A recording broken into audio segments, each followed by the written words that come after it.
Baik, Assalamualaikum warahmatullahi wabarakatuh kepada mahasiswa sekalian.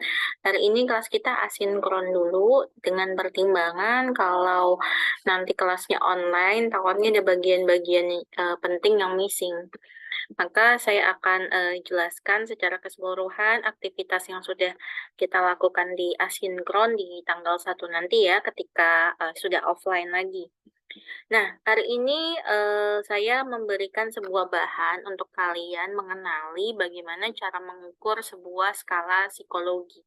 Bagaimana menyusunnya sebuah skala psikologi yang ditunjukkan untuk mengukur sebuah variabel. Kemarin objek pengukuran psikologi ada yang sifatnya kognitif ya, ada yang sifatnya non kognitif. Pada beberapa penelitian psikologi, seringnya peneliti menggunakan, penelitian yang sifatnya non-kognitif. Jadi tidak ada benar atau salah.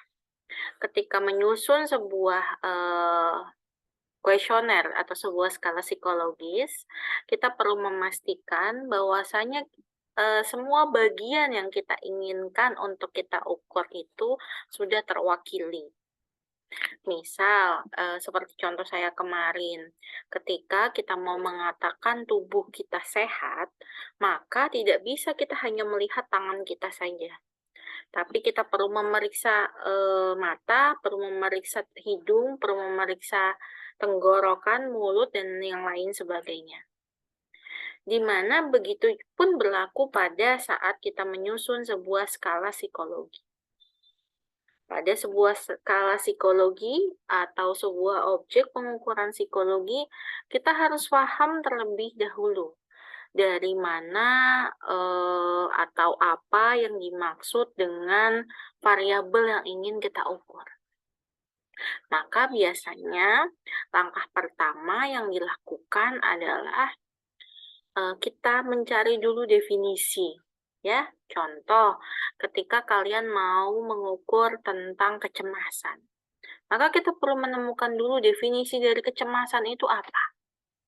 Pada definisi biasanya akan terdapat sebuah aspek-aspek. Saya contohkan seperti ini. Misalkan definisi kecemasan merupakan sebuah perasaan yang tidak menentu, yang menimbulkan debaran dan membuat fisik berkeringat. Misalkan seperti itu. Nah, di sini sudah muncul 3 aspek. Fisik yang berkeringat, perasaan yang tidak menentu, lalu hati yang berdebar-debar. Ini disebut dengan aspek. Maka ketika mengukur kecemasan, kita harus memastikan ketiga aspek tadi itu ada dalam alat ukur kita. Seperti itu. Sama ketika kita mau mengukur kemarin di presentasi tentang kepercayaan diri misalkan. Dalam kepercayaan diri bisa disebut seseorang itu kepercayaan diri ada aspek-aspeknya. Yang terdiri dari kemarin rasa optimisme misalkan. Terus yang B, C, D-nya apa? Nah, aspek-aspek ini biasanya mempunyai sebuah indikator.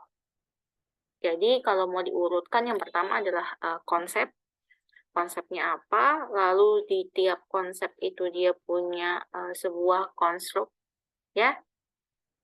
Dari konstruk akan lahir atau di bawahnya lagi ada aspek, di bawahnya aspek ada indikator.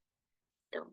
Jadi ketika mengukur sebuah aspek psikologi, kita perlu untuk mengukur sebuah objek psikologi, kita perlu memastikan aspek-aspek yang kita ukur itu semuanya kita nilai atau kita cantumkan dalam item. Karena tidak bisa kita katakan sebuah alat ukur tepat untuk mengukur sebuah fenomena atau objek pengukuran psikologis ketika tidak semua aspek dimasukkan. Tidak bisa kita mengatakan seseorang badannya sehat karena kita hanya melihat kesehatan rambutnya saja.